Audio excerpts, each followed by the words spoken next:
Welcome, everybody, to another edition of Keep the Line Moving, the podcast designed to talk about leadership, life, and inspiration. I am your host, Chris Gargano, and for episode 66, we are talking Intangibles. And for those of you watching on our YouTube channel, I'm holding up a book with that title, Intangibles, Unlocking the Science and Soul of Team Chemistry. It was written by my former colleague at the San Francisco Giants and friend, Joan Ryan. Listen to this about Joan. She's written 5 books. She was also a pioneer in sports journalism, becoming one of the first female sports columnists in the country. Her sports columns and features earned 13 Associated Press Sports Editors Awards, the National Headliner Award, and the Women's Sports Foundation's Journalism Award, among others. She has been awarded the Fabulous Feminist Award by the San Francisco chapter of the National Organization for Women and was named a woman who could be president by the San Francisco League of Women Voters. She was born in the Bronx, New York, grew up in both New Jersey and South Florida, then moved to San Francisco in the early 80s, and her career took off as a sports columnist for the San Francisco Chronicle, San Francisco Examiner, and she's been consulting with the Giants storytelling for the last 17 years. We talk about that off the top. This is a conversation. I'm so glad you're here. We get rocking right now with Joan Ryan on Keep the Line Moving. Spring training is always, as you know, kind of the highlight of the year. And I especially like it before they actually start playing the games. And that's where I was. Just meeting everybody.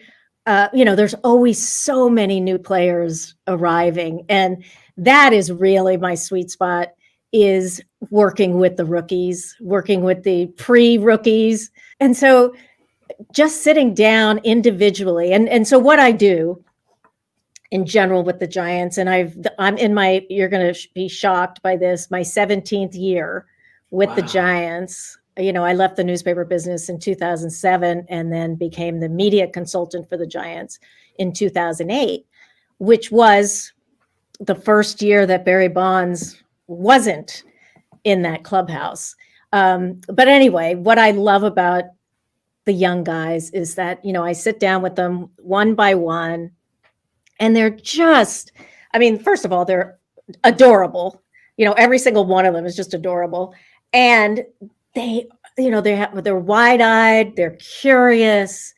They're just so eager to get to the major leagues. And so mostly in spring training this year, I was dealing with guys in the minor leagues, but that were prospects that were really, keeping our fingers crossed that they will get to the major leagues.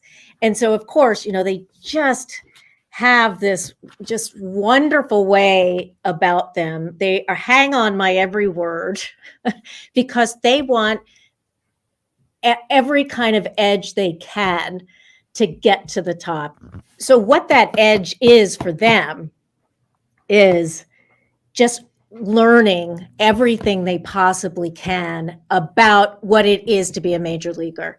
And they're often very hesitant to go up to the veterans and ask for their advice, what it was like for them when they were in this young guy's position.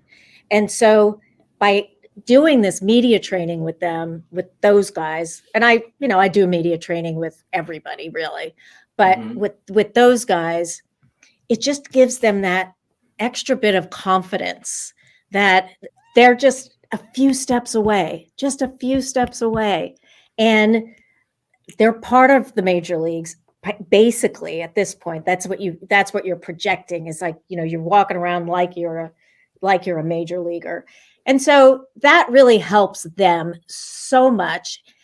And I always revisit them the next year and the next year and the next year, whether they've made the major leagues or not. But just that, they're getting closer and closer, learning and learning. I can't imagine a better job for me than the one I have. So Bob Melvin is now the Giants skipper, former Giant, many years of success with the A's, comes over from the Padres. So I know it's only early February, but what is your opinion of a Bob Melvin run clubhouse? Oh my goodness. We were all so happy when Bob Melvin came over, for a lot of reasons. And, one is that he carries so much of the old school in him, because so many teams and the Giants, are there with them, is that, there's so much analytics that it almost inevitably, I get why this happens, but it becomes really unbalanced with the instinct, the intangibles. My book is named Intangibles, the intangibles, balanced against instinct and like I said, the intangibles. So the analytics just kind of started. It was a runaway train in my view. So Bob Melvin, carries both. He just, it seems to me, to have that balance. He's all in on the analytics because you have to be all in on the analytics. It really obviously helps elevate performance to a certain extent. But you can't have that alone.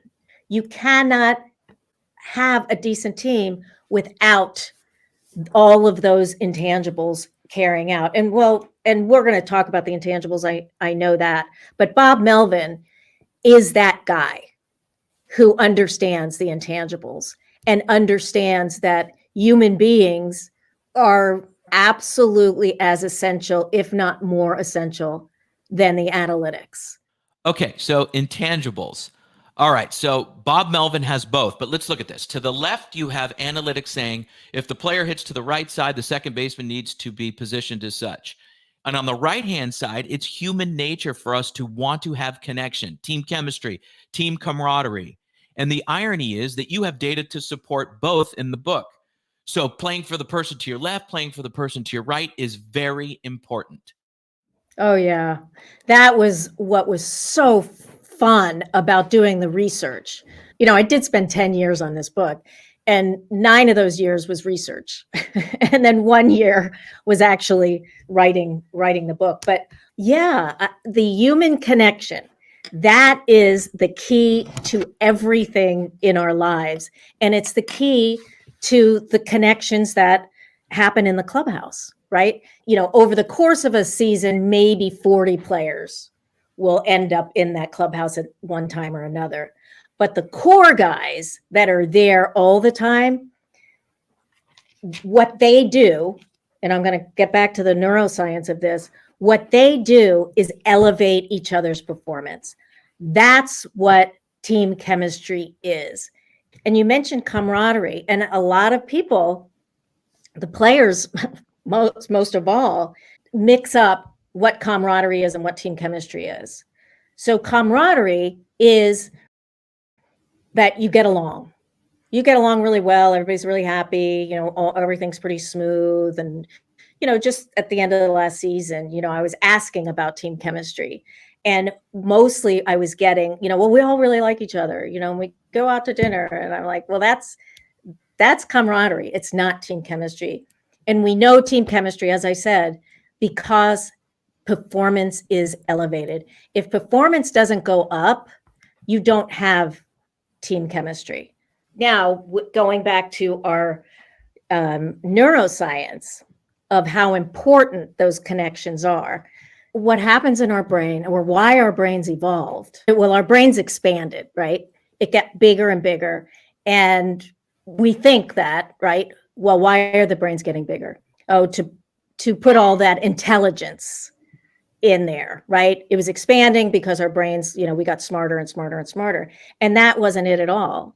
Our brains expanded because it was all the social wiring that got bigger and bigger and bigger. And that social wiring was way more important than our intelligence. So when you go back to caveman days, connection was absolutely crucial to our species surviving, and thriving. So, and I think about this story about my parents. So, and this goes to just how crucial connection, human connection is, that we would not be alive today if not for the human connection.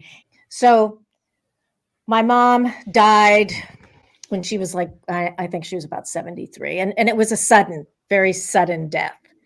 And my father, he had nothing wrong with him. Really, he was fine. And he was maybe 74, I think. And 9 months after my mother died, he died. And it was called, the diagnosis for his death was failure to thrive. I remembered that phrase, failure to thrive, in research I had looked at in college. What was happening in these orphanages over in Europe at turn of the century. The head of the orphanage was really worried about these babies spreading disease to each other. So they put up these plastic sheets between each crib, and they told the nurses to not touch the babies unless they're swaddling them or feeding them. So soon, babies were dying off, and nobody could figure it out. Like nothing seemed wrong with them, except they said it was failure to thrive, which is an explanation for nothing, right? We just don't know what happened. So then, like 30 years later, there was a scientist who looked into this, and he found that when babies aren't touched, they're not cuddled, they don't hear, a voice, that kind of connection and touch and sound and all the cuddling, that is what kept them alive, which sounds insane in a way, but that shows how our brain evolved to require touch, require that connection for us to survive. When I think about that connection and that, the touch and everything and how crucial connection is to us. I was in the 89 Giants had a 20-year reunion. And that was my favorite team of all time, the 89 Giants. I just loved those guys, the Mike Krukow and Bob Melvin was on that team too. He was the backup catcher. Anyway, they were just fantastic. And they were tough on each other. And yet you could just see it. I'm in that clubhouse. I was in that clubhouse a lot. You could just see it on their faces, hear it in their voices that they loved each other, back in that day. And so I go into the tent, and almost every player from that team showed up from all around the country. They showed up, and I'm walking through and just listening to them and watching them, and their arms are, around around the shoulders, and again, 20 years later, I could see it in their faces and hear it in their voices that they still loved each other in that way. And so I was driving home from that, and, the players were talking about this was the best team chemistry team they'd ever been on. And so when I'm driving, I'm thinking, like, gosh, I've always thrown around, those two words, team chemistry, and we all throw around those two words. And I thought on the way home, well, what is team chemistry? Like, I've never really seen anything that explained or even defined what team chemistry is. It was just like, we know it when we see it, but we don't know the elements of it at all. So it just got me so curious. And I just started doing some research and reading different books. And I wasn't thinking I was going to write a book about it, but and we see it in all our relationships. That 1989 team was not singular, right? Every group has their relationships. Every group has their connections. They're just played out differently. I love the origin of the book. As you said, you were curious, the 89 Giants, things that had happened in your life. So you read you study, you research, you do 9 years of research, a year of writing the book. So team chemistry can be in sports or business. Can you feel team chemistry when you were a columnist, when you were writing all those years and going into locker rooms or arenas or clubhouses? Could you feel it, or was it more from the process of the book that you now can identify it? I think it's the latter. I mean, I would go into clubhouses, and of course, when I was a reporter, I'd have very little time in the clubhouse, as you well know. You have media availability, which would be like 45 minutes, maybe an hour, something like that. And now I'm in the clubhouse, and I'm in there for quite a long time and have very different access. But yes, that when I walked into a clubhouse when I was a reporter, I really couldn't tell, if they had team chemistry or not, frankly. And part of it is, and this is what I learned, and you read it in the book, was that team chemistry comes in different packages. I didn't know that until I did this research. And what taught me this different kind of team chemistry was Barry Bonds. He was just really bad to a lot of people. Jeff Kent was also in that clubhouse. So, I'm watching those two guys, and Jeff Kent sitting, glowering at one end of the clubhouse, and Bonds is glowering at the other end of the clubhouse. And I was thinking, God, they have, this is the worst type of team chemistry, right? But out on the field, Jeff Kent and Barry Bonds had great chemistry. Great chemistry. They literally would fight in the dugout. And then they get on the field, incredible chemistry. And what that looked like was those two guys were so committed to their craft, 100% committed. When they stepped on that field, I mean, they would chew through a catcher's mitt if they thought it was going to help the team in any way, shape, or form.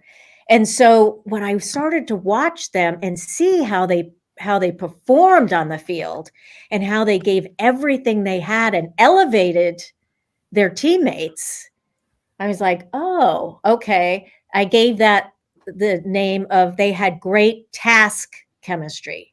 And that's what happens in businesses too.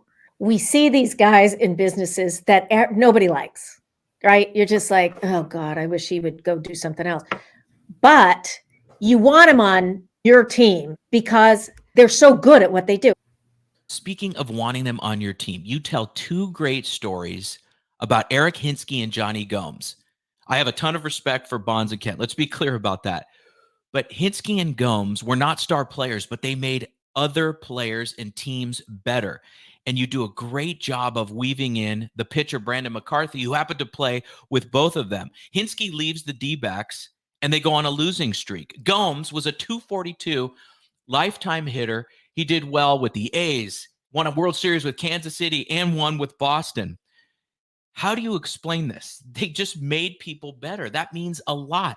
And Joan, what I'm doing now in life, and trying to help people understand how they come across and work in workplaces and such, it's so valuable.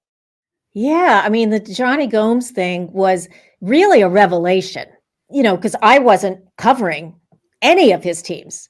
He was never in my clubhouse. And to watch him, this pattern, you watch this pattern emerge, as you mentioned, that, he wins there everywhere he goes. He wins, and if he doesn't win, he's elevated his team. And one of the great stories, and I was so glad to get this story about Johnny Gomes, was the Red Sox. It was Big Papi, and it was Dustin Pedroia, and these really great leaders in that clubhouse. And they're playing Cardinals, right, in the World Series. And they're down 2-1. And so Big Papi, pulls his tribe together of, all these leaders in the clubhouse, and then stomp into the manager's office, and the manager at that time was John Farrell. So they go into him. Now, the roster for the lineup for the game was already out on social media. It's like maybe 2 hours before the game, and he goes in there, and Big Papi and the rest of the players say, you need to put Johnny Gomes in the lineup. And Johnny Gomes wasn't in the lineup for good reason. It was a lefty-righty matchup, and he was playing left field. Farrell says, look, I'm the manager here. I've made the lineup, and the lineup is the lineup. We're not changing it. And those guys literally would not leave the office. They said, unless you put Johnny Gomes in. And they did it because they know that Johnny Gomes made them better. Now, did he do anything spectacular to make them better? No, it was his presence. It was his connection to every single guy on that team. I mean, Johnny Gomes was the guy who would, if somebody's in a hitting slump, he'd go into the video room by himself and look at every single at bat that guy had taken, that season, and go back to the guy and say, I noticed this. So he literally was helping elevate the guy on that level, but he also was helping elevate because Johnny Gomes was so committed to his teammates. It was a family to him. I mean, really was a family to him. So anyway, John Farrell finally gave in because he had no choice, because it was basically a mutiny with the Red Sox. And suddenly the right fielder had sudden back pain. And so the left fielder went to right field, and Johnny Gomes was put into left field. Well, sure enough, and to me, this is just a coincidence. It's not really, I don't think this happened because of Johnny Gomes, but Johnny Gomes gets up to bat and hits a 3-run homer. And that's the margin of what they needed to win that game. So they won that game and then won the rest of the games and won the World Series. And again, it's Johnny Gomes, and it does feel somewhat magical that happens. But, when as you read the book, there are so many examples of connection, having trust with each other, bonding, committing to each other, all of those team chemistry elements, and how that literally just changes people's performance. And that's happened over and over with Johnny Gomes and with so many other people. But Johnny Gomes, I got to tell you, it was the best example of that. Okay, let's take an alternate look at this if we can. Okay, business, sports, or otherwise. Isn't it logical to say, I want to be a good teammate? Okay, let's say I'm drafted by the Houston Rockets. I'm a point guard and I want to assimilate to the NBA. I want to understand how the Rockets do business. Wouldn't it be logical to say that, hey, I want to be there for them, a tangible example, or I want to care about my teammates, listen to my teammates, like Johnny Gomes, as we've been talking. If I'm going to be a good teammate and succeed, I'm going to do those things. Isn't that logical is what I'm saying? Or am I oversimplifying that? And that has to be, those characteristics have to be innate in your personality, for lack of a better way of saying it. I think all of the above, frankly. I do think that you do have to care about your teammates. You absolutely have to care about your teammates. And again, that can take different guises, but you do have to care. You have to totally commit to your craft. And the most important thing is to commit to each other.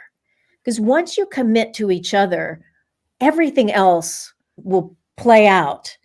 Like, you don't have to put the World Series as a goal, right? It's too far away. Like, you can't really connect with the World Series. So the only thing you really can connect to is each other. People say, well, if you just have the most talented players, you're going to win. That may be true. For some teams, that's absolutely true. You can't win without talent. You have to have talent. And you have to have trust in each other and bond with each other and commit to each other as well. It's a very rare team that wins on talent alone. I don't believe there's any team that has ever won just on talent alone. Okay, if there's a young coach out there and they want to create an atmosphere like you studied for 10 years and writing this incredible book, what advice would you give them based on your research? They said, hey, Joan, how do I develop trust within my team here? How do I get team chemistry? How do I make sure everyone's taking care of one another as we go through the season? I've had pretty good success at high school. I'm doing well in college, and now I have a pro opportunity. How can I create trust and culture that will lead the team to success and we will have great team chemistry? What would you say to that coach? I would say the way you develop trust, and there's only one way to develop trust, is one interaction at a time. Every single day, every moment of every day, that you have interactions with people.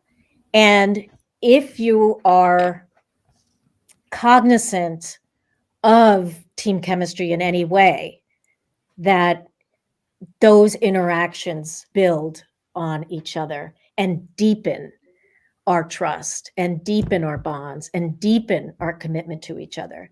And it is the only way, as interaction after interaction after interaction. And the interactions can be about almost anything, really. It's just the fact that we've connected to each other. That's what matters. And that's what builds trust. I always think about when I think about this and how a manager fosters a culture. And you think about the Golden State Warriors, right?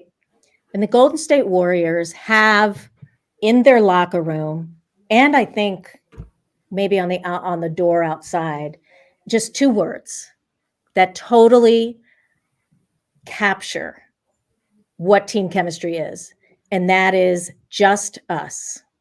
And Kevin Durant, who only played a couple of years with the Warriors, he was so engaged about just us that he tattooed on the back of his legs, just down one and us down the other. And I thought, that is brilliant, because we're all committed to each other with a just us team. And you look at books, business books, and there was a business book that talked about how important it was for your team to be on an island, that those are the best teams, the island teams that have to rely on every single person there, and that it's all about just us. And so, like for Bob Melvin this season, I would love to hear him talk about that you guys are your own entity. I'm not even part of your entity, but you guys together have what it takes to be the best team in baseball.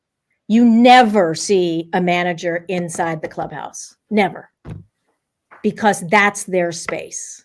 And like even me, I have access to that clubhouse, but I don't go in generally unless I absolutely have to go in, because I don't want to be that outsider that's kind of, just going in and disrupting it in any way, shape, or form. I want them to always believe that it's just them. And that mindset is team chemistry. Joan, can you take the just us philosophy into business, do you believe? Absolutely. Absolutely, you can. And I think it would be small groups. I don't think you can say, the whole Department of Defense is, just us. So you have to be connected through something in business, right? Whatever it is that is the work, like baseball, they're just that baseball team is just doing baseball.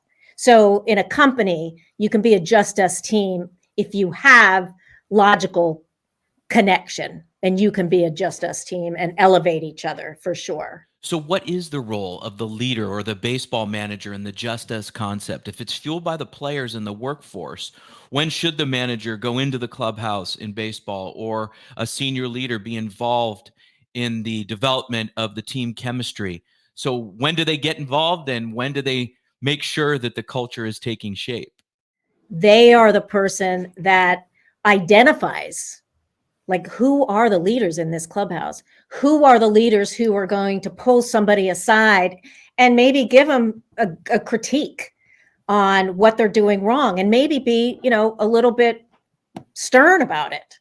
But he has been prepared to hold his teammates accountable. And that often comes from the manager. And he'll have his little tribe of leaders that he can count on to take his message into the clubhouse. And that's a really, really important role for a manager. Absolutely.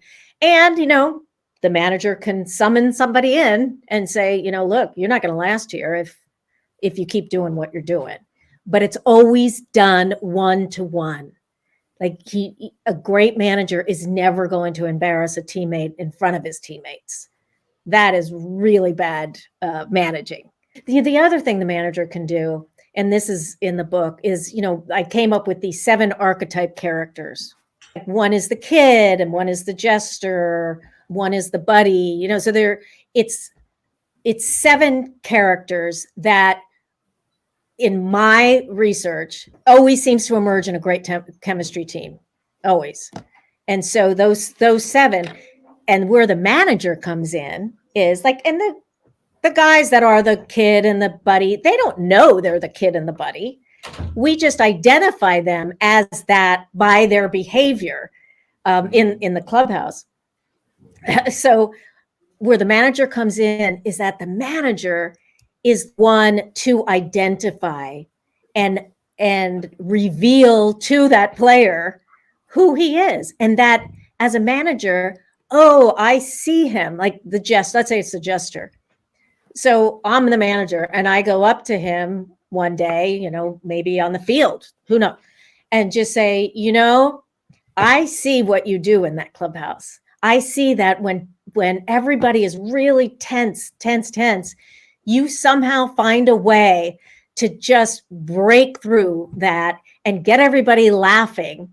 And we all are so much better for it. And I just want to let you know that I see that, because you can't measure it, right? You can't look at it on a spreadsheet. And that's why it's so important for a manager or the, top leader to recognize how much they add to the team that is never going to show up on a spreadsheet. Joan, this has been fantastic. Thank you so much for being on. Thank you, Chris. I really appreciate it. And we thank Joan very much for being on the show. I'm going to take a different approach to my takeaway this week. I'm going to read 2 small paragraphs from Joan's book. It's from Brandon McCarthy, the former Major League pitcher. Quote, "Let's say a teammate gives you a piece of advice," McCarthy explained. "Because you trust him, you accept his advice. Let's say over the next 2 months, the advice saves you from giving up 3 runs. 3 runs aren't much, but they might be the difference in winning a couple of games. And that's a result of me trusting that player. If there are 30 or 40 of those interactions among players on a team over the course of the season, it might be a non-quantifiable thing, but it's a very, very real thing. The flip side is you don't like that guy. He could tell you something and your brain goes, don't care. Advice gets lost. And all of a sudden, those 3 runs that I wouldn't have saved, now I've given up. And the team is worse for it." Let that sink in. Team chemistry, Intangibles, Joan Ryan. Hope you enjoyed the conversation. We'll see you next week, everybody, on Keep the Line Moving. Every week, you hear guests on this podcast talk about some of their biggest leadership challenges. As a leader, you want to make an impact on those you lead and reach your organization's goals, while also optimizing your time management. Wherever you are in your leadership journey, we could all use some help. This is what we focus on with our group and individual coaching services. To book a call or get more information, email me directly at chrisg@garganoleadership.com or visit our website at garganoleadership.com. For our podcast and video producer, Jack Radutsky, and our marketing coordinator, Savin Narwhal. Have a great week, everybody.